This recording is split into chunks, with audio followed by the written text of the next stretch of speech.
बिस्मिल्लाहिर्रहमानिर्रहीम। गुस्ताखी की माफ़ी चाहता हूँ मोहतरम अमीर।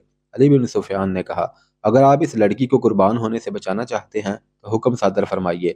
वक़्त बहुत थोड़ा है, परसों से मेला शुरू हो रहा है। फौज में यह हुक्म फ़ौरन पहुँचा दो कि इस मेले में किसी फौजी को शरीक होने की इजाज़त नहीं। सुल्तान अयूबी ने नायब सालार को बुलाकर कहा, खिलाफ वर्जी करने वाले को उसके ओहदे और रुतबे से कतई नज़र 50 कोड़े सरेआम लगाए जाएंगे। इस हुक्म के बाद स्कीम बनने लगी। मुतलका हुकाम को सुल्तान अयूबी ने बुला लिया था। उसने सबसे कहा था कि हमारा मकसद ये है कि इस तिलिस्म को तोड़ना है। ये जगह फिरौनियत की आखिरी निशानी मालूम होती है। पहले फौज कशी जेर बहस आई, जो इस वजह से खारिज उस बहस कर दी गई कि इससे उस कबीले के लोग अपने ऊपर बाकायदा हमला समझेंगे। लड़ाई होगी जिसमें मेला देखने वाले बेगुनाह लोग भी मारे जाएंगे और औरतों और बच्चों के मारे जाने का खतरा भी है। ये हल भी पेश किया गया कि उस सूडानी हबशी को साथ ले जाया जाए, लेकिन सुल्तान अयूबी ने यह पसंद नहीं किया क्योंकि धोखे का खतरा था। उस वक़्त तक सुल्तान अयूबी के हुक्म के मुताबिक छापा मारू और शब खून मारने वालों का एक दस्ता तैयार किया जा चुका था। उसे मुसलसल जंगी मशकों से तजर्बाकार बना दिया गया था। वो जांबाजों का दस्ता था जिन्हें जज्बे के लिहाज से इस कदर पुख्ता बना दिया गया था कि वो उस पर फख्र महसूस करने लगे कि उन्हें जिस मुहिम पर भेजा जाएगा उससे जिंदा वापस नहीं आएंगे। नायब सालार अल नासर और अली बिन सुफियान के मशवरों से यह तय हुआ कि सिर्फ 12 छापा मार उस पहाड़ी जगह के अंदर जाएंगे जहां पुरोहित रहता है और लड़की कुर्बान की जाती है। हबशी की दी हुई मालूमात के मुताबिक उस रात मेले में ज्यादा रौनक होती है क्योंकि वो मेले की आखिरी रात होती है। कबीले के लोगों के सिवा किसी और को मालूम नहीं होता कि लड़की कुर्बान की जा रही है। जिसे मालूम होता है वो ये नहीं जानता कि कुर्बान गाह कहाँ है। इन मालूमात की रोशनी में यह तय किया गया कि 500 सिपाही मेला देखने वालों के भेस में तलवारों वगैरह से मुसल्लह होकर उस रात मेले में मौजूद होंगे। उनमें से 200 के पास तीर कमान होंगे। उस जमाने में उन हथियारों पर पाबंदी नहीं थी। छापा मारू के जहनों में वादे तस्वुर की सूरत में जगह नक्श कर दी जाएगी। वो बराह रास्त हमला नहीं करेंगे। छापा मारू की तरह पहाड़ी इलाके में दाखिल होंगे, पहरेदारों को खामोशी से खत्म करेंगे और असल जगह पहुंचकर उस वक़्त हमला करेंगे जब लड़की कुर्बान गाह में लाई जाएगी। इससे कबल हमले का ये नुकसान हो सकता है कि लड़की को तय खाने में ही गायब या ख़त्म कर दिया जाएगा। ये मालूम हो गया था कि कुर्बानी आधी रात के वक़्त पूरे चांद में ही दी जाती है। 500 सिपाहियों को उस वक़्त से पहले कुर्बानगाह वाली पहाड़ियों के इर्द गिर्द पहुंचना था। छापा मारू को घेरे में आ जाने या मुहिम नाकाम होने की सूरत में यह हदायत की गई कि वह फलीते वाला एक आतशी तीर ऊपर को चलाएंगे। उस तीर का शोला देखकर ये 500 नफरी हमला कर देगी। उसी वक़्त 12 जांबाज मुंतखब कर लिए गए और उस फौज में से जो 2 साल पहले नूरुद्दीन जंगी ने सुल्तान अयूबी की मदद के लिए भेजी थी, 500 ज़हीन और बेखौफ सिपाही, ओहदेदार और कमानदार मुंतखब कर लिए गए। ये लोग अरब से आए थे। मिस्र और सूडान की सियासतबाजियों और अकायद का उन पर कुछ असर न था। वो सिर्फ इस्लाम से आगाह थे और यही उनका अकीदा था। वो हर उस अकीदे के खिलाफ उठ खड़े होते थे जिसे वो गैर इस्लामी समझते थे। उन्हें बताया गया कि वो एक बातिल अकीदे के खिलाफ लड़ने जा रहे हैं और हो सकता है कि उन्हें अपने से ज़्यादा नफरी से मुकाबला करना पड़े और लड़ाई खून रेज हो। और यह भी हो सकता है कि उनके सामने कोई ठहर ही ना सके और बगैर लड़ाई के मुहिम सार हो जाए। उन्हें स्कीम समझा दी गई और उनके जहनों में पहाड़ी इलाके का और उन पहाड़ियों की बुलंदी और उनमें घिरी हुई कुर्बानगाह का तस्वर बिठा दिया गया।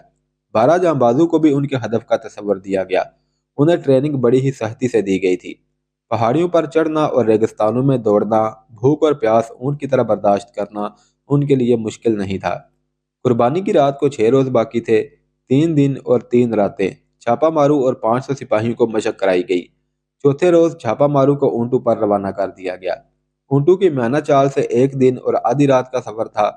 शुतर बानू को हुक्म दिया गया था कि छापा मारू को पहाड़ी इलाके से दूर जहां वो कहें उतार कर वापस आ जाएं। 500 के दस्ते को तमाशाइयों के भेस में दो दो चार चार की टोलियों में घोड़ों और ऊंटों पर रवाना किया गया। उन्हें जानवर अपने साथ रखने थे। उनके साथ उनके कमानदार भी उसी भेस में चले गए। मेले की आखिरी रात थी। पूरा चांद उभरता आ रहा था। सहरा की फिजा शीशे की तरह शफाफ थी। मेले में इंसानों के हजूम का कोई शुमार न था। कहीं नीम बरहना लड़कियां रक्स कर रही थीं और कहीं गाने वालियों ने मजमा लगा रखा था।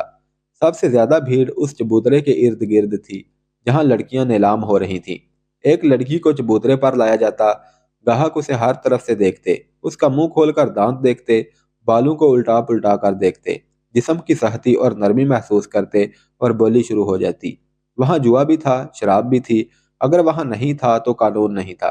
پوری آزادی تھی۔ دور دور سے آئے ہوئے لوگوں کے خیمے میلے کے ارد گرد رسب تھے۔ تماشائی مذہب اور اخلاق کی پابندیوں سے آزاد تھے۔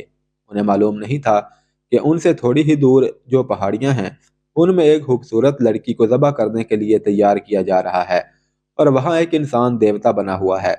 وہ اتنا ہی جانتے تھے کہ ان پہاڑیوں میں گھرا ہوا علاقہ دیوتاؤں کا پایا تخت ہے، جہاں جن اور بھوت پہرا دیتے ہیں، اور کوئی انسان وہاں جانے کی سوچ بھی نہیں سکتا۔ انہیں یہ معلوم نہ تھا کہ ان کے درمیان اللہ کے 500 سپاہی گھوم پھر رہے ہیں، اور 12 انسان دیوتاؤں کے پایا تحت کی حدود میں داخل ہو چکے ہیں۔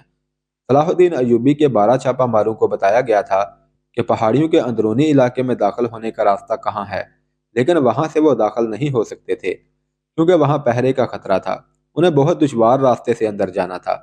انہیں بتایا گیا تھا کہ پہاڑیوں کے ارد گرد کوئی انسان نہیں ہوگا، مگر وہاں انسان موجود تھے، جس کا مطلب یہ تھا کہ اس حبشی نے علی بن سفیان کو غلط بتایا تھا کہ اس علاقے کے گرد کوئی پہرا نہیں ہوتا۔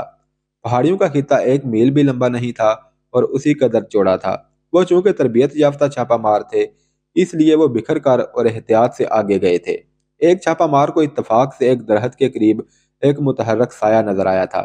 چھاپا مار چھپتا اور رینگتا اس کے عقب میں چلا گیا، قریب جا کر اس پر جھپٹ پڑا، اس کی گردن بازو کے شکنجے میں لے کر خنجر کی نوک اس کے دل پر رکھ دی اور گردن ڈھیلی چھوڑ کر اس سے پوچھا کہ تم یہاں کیا کر رہے ہو اور یہاں کس قسم کا پہرا ہے؟ وہ حبشی تھا۔ چھاپا مار عربی بول رہا تھا جو حبشی سمجھ نہیں سکتا تھا۔ اتنے میں ایک اور چھاپا مار آ گیا، اس نے بھی خنجر حبشی کے سینے پر رکھ دیا۔ انہوں نے اشاروں سے پوچھا تو حبشی نے اشاروں میں جواب دیا، جس سے شک ہوتا تھا کہ یہاں پہرا موجود ہے۔ اس حبشی کی شاہ رگ کاٹ دی گئی اور چھاپا مار اور زیادہ محتاط ہو کر آگے بڑھے۔ یک لہت جنگل آ گیا، آگے پہاڑی تھی، چاند اوپر اٹھتا آ رہا تھا، لیکن درختوں اور پہاڑیوں نے اندھیرا کر رکھا تھا۔ وہ پہاڑی پر ایک دوسرے سے ذرا دور اوپر چڑھتے گئے۔ اندر کے علاقے میں جہاں لڑکی کو پروہت کے حوالے کیا گیا تھا اور ہی سرگرمی تھی۔ پتھر کے چہرے کے سامنے چبوترے پر ایک قالین بچھا ہوا تھا، اس پر چوڑے پھال والی تلوار رکھی تھی۔ اس کے قریب ایک چوڑا برتن رکھا تھا اور قالین پر پھول بکھرے ہوئے تھے۔ اس کے قریب آگ جل رہی تھی۔ چبوترے کے چاروں کناروں پر دیے جلا کر چراغاں کیا گیا تھا۔ وہاں 4 لڑکیاں گھوم پھر رہی تھی۔ ان کا لباس 2 چوڑے پتے تھے اور باقی جسم برہنہ تھا۔ 4 حبشی تھے جنہوں نے کندھوں سے ٹہنوں تک سفید چادریں لپیٹ رکھی تھی۔ ارارہ تہ خانے میں پروہت کے ساتھ تھی۔ پروہت اس کے بالوں سے کھیل رہا تھا اور وہ مخمور آواز میں کہہ رہی تھی، میں انگوک کی ماں ہوں، تم انگوک کے باپ ہو، میرے بیٹے مصر اور سوڈان کے بادشاہ بنیں گے، میرا خون انہیں پلا دو، میرے لمبے لمبے سنہری بال ان کے گھروں میں رکھ دو، تم مجھ سے دور کیوں ہٹ گئے ہو، میرے قریب آؤ۔ پروہت اس کے جسم پر تیل کی طرح کوئی چیز ملنے لگا۔ انگوک غالباً اس قبیلے کا نام تھا۔ ایک عربی لڑکی کو نشے کے خمار نے اس قبیلے کی ماں اور پروہت کی بیوی بنا دیا تھا۔ وہ قربان ہونے کے لیے تیار ہو گئی تھی۔ پروہت آخری رسوم پوری کر رہا تھا۔ 12 چھاپا مار رات کے کیڑوں کی طرح رینگتے ہوئے پہاڑیوں پر چڑھتے اترتے اور ٹھوکریں کھاتے آ رہے تھے۔ بہت ہی دشوار گزار علاقہ تھا۔ بیشتر جھاڑیاں خاردار تھیں۔ چاند سر پر آ گیا تھا۔ انہیں درختوں میں سے روشنی کی کرنیں دکھائی دینے لگی۔ ان کرنوں میں انہیں ایک حبشی کھڑا نظر آیا جس کے ایک ہاتھ میں برچی اور دوسرے میں لمبوتری ڈھال تھی۔ وہ بھی دیوتاؤں کے پایا تخت کا پہرے دار تھا۔ اسے خاموشی سے مارنا ضروری تھا۔ وہ ایسی جگہ کھڑا تھا جہاں اس پر عقب سے حملہ نہیں کیا جا سکتا تھا۔ آمنے سامنے کا مقابلہ موضوع نہیں تھا۔ ایک چھاپا مار جھاڑیوں میں چھپ کر بیٹھ گیا۔ دوسرے نے اس کے سامنے ایک پتھر پھینکا جس نے گر کر اور لڑک کر آواز پیدا کی۔ حبشی بدکا اور اس طرف آیا۔ وہ جو ہی جھاڑی میں چھپے ہوئے چھاپا مار کے سامنے آیا، اس کی گردن ایک بازو کے شکنجے میں آ گئی اور ایک خنجر اس کے دل میں اتر گیا۔ چھاپا مار کچھ دیر وہاں رکے اور احتیاط سے آگے چل پڑے۔ ارارہ قربانی کے لیے تیار ہو چکی تھی۔ پروہت نے آخری بار اسے اپنے سینے سے لگایا اور اس کا ہاتھ تھام کر سیڑھیوں کی طرف چل پڑا۔ باہر کے 4 حبشی مردوں اور لڑکیوں کو پتھر کے سار اور چبوترے کے منہ میں روشنی نظر آئی تو وہ منہ کے سامنے سجدے میں گر گئے۔ پروہت نے اپنی زبان میں ایک اعلان کیا اور منہ سے اتر آیا۔ ارارہ اس کے ساتھ تھی۔ اسے وہ قالین پر لے گیا۔ مرد اور لڑکیاں اس کے ارد گرد کھڑی ہو گئیں۔ پروہت نے ارارہ کو قالین پر 2 زانوں بٹھا کر اس کا سر آگے جھکا دیا اور وہ تلوار اٹھا لی جس کا پھل پورے ہاتھ جتنا چوڑا تھا۔ ایک چھاپا مار جو سب سے آگے تھا رک گیا۔ उसने सरगोशी करके पीछे आने वाले को रोक लिया। पहाड़ी की बुलंदी से उन्हें चबूतरा और पत्थर का सर नजर आया। चबूतरे पर एक लड़की दो जानू बैठी थी, जिसका सर झुका हुआ था। शफाफ चांदनी, चिरागां और बड़ी मशअलों ने सूरज की रोशनी का समा बना रखा था। लड़की के पास खड़े आदमी के हाथ में तलवार थी। दो जानू बैठी हुई लड़की बिल्कुल बरहना थी। उसके जिस्म का रंग बता रहा था कि हबशी कबीले की लड़की नहीं। छापामार दूर थे और बुलंदी पर भी थे। वहां से तीर खता जाने का खतरा था। मगर वो जिस पहाड़ी पर थे उससे आगे ढलान नहीं थी, बल्कि सीधी दीवार थी जिससे उतरना नामुमकिन था। वो जान गए कि लड़की कुर्बान की जा रही है और उसे बचाने के लिए वक्त इतना थोड़ा है कि वो उड़कर ना पहुंचे तो उसे बचा नहीं सकेंगे। उन्होंने चोटी से नीचे देखा। चांदनी में उन्हें एक झील नजर आई। उन्हें बताया गया था कि वहां एक झील है जिसमें मगरमच्छ रहते हैं। दाईं तरफ ढलान थी, लेकिन वो भी तकरीबन दीवार की तरह थी। वहां झाड़ियां और दरख्त थे। उन्हें पकड़ पकड़ कर और एक दूसरे के हाथ थाम कर वो ढलान उतरने लगे। उनमें से आखिरी जांबाज ने इत्तफाक से सामने देखा। चांदनी में सामने की चोटी पर उसे एक हबशी खड़ा नजर आया। उसके हाथ में एक ढाल थी और दूसरे हाथ में बर्छी, जो उसने तीर की तरह फेंकने के लिए तान रखी थी। छापा मारू पर चांदनी नहीं पड़ रही थी। हबशी अभी शक में था। आखिरी छापा मार ने कमान में तीर डाला। रात की खामोशी में कमान की आवाज सुनाई दी। तीर हबशी की शाहराग में लगा और वह लड़कता हुआ नीचे आ रहा। छापा मार ढलान उतर गए। गिरने का खतरा हर कदम पर था। फरोख्त ने तलवार की धार उम्मे अरारा की गर्दन पर रखी और ऊपर उठाई। लड़कियों और मर्दों ने सजदे से उठकर दो जानू बैठते हुए पुरसोज और धीमी आवाज में कोई गाना शुरू कर दिया। ये एक गूंज थी जो इस दुनिया की नहीं लगती थी। पहाड़ियों में घिरी हुई उस तंग सी वादी में ऐसा तिलिस्म तारी हुआ जा रहा था जो बाहर के किसी भी इंसान को यकीन दिला सकता था कि ये इंसानों की नहीं, देवताओं की सरजमीन है। फरोह तलवार को और ऊपर ले गया। अब तो एक दो सांसों की देर थी। तलवार नीचे को आने ही लगी थी कि एक तीर प्रोहत की बगल में धंस गया। उसका तलवार वाला हाथ अभी नीचे नहीं गिरा था कि तीन तीर बैक वक्त उसके पहलू में उतर गए। लड़कियों की चीखें सुनाई दी। मर्द किसी को आवाज देने लगे। तीरों की एक और बाढ़ आई जिसने दो मर्दों को गिरा दिया। लड़कियां जिधर मुंह आया दौड़ पड़ी। उम्मे अरारा इस शोरगुल और अपने इर्द गिर्द तड़पते हुए और खून में डूबे हुए जिस्मों से बेनियाज सर झुकाए बैठी थी। छापा मार बहुत तेज दौड़ते आए, चबूतरे पर चढ़े और उम्मे अरारा को एक ने उठा लिया। वो अभी तक नशे की हालत में बातें कर रही थी। क्योंकि वो बिल्कुल बरहना थी, इसलिए एक जांबाज ने अपना कुर्ता उतार कर उसे पहना दिया। उसे लेकर चले ही थे कि एक तरफ से 12 हबशी बर्चियां और ढाले उठाए दौड़ते आए। छापा मार बिखर गए। उनमें 4 के पास तीर कमाने थी। उन्होंने तीर बरसाए। बाकी छापा मार एक तरफ छुप गए और जब हबशी आगे आए तो अकब से उन पर हमला कर दिया। एक तीरंदाज ने फलीते वाला तीर निकाला, फलीते को आग लगाई और कमान में डालकर ऊपर को छोड़ दिया। तीर ऊपर जाकर रुका तो उसका शोला जो रफ्तार की वजह से दब गया था, रफ्तार खत्म होते ही भड़का और नीचे आने लगा। मेले की रौनक अभी मांद नहीं पड़ी थी। तमाशाइयों में से 500 तमाशाई मेले से अलग होकर उस पहाड़ी हिस्से की तरफ देख रहे थे। उन्हें दूर फिजा में एक शोला सा नजर आया जो भड़क कर नीचे को जाने लगा। वो घोड़ों और ऊंटों पर सवार हुए। उनके कमानदार साथ थे। पहले तो वो आहिस्ता आहिस्ता चले ताकि किसी को शक ना हो।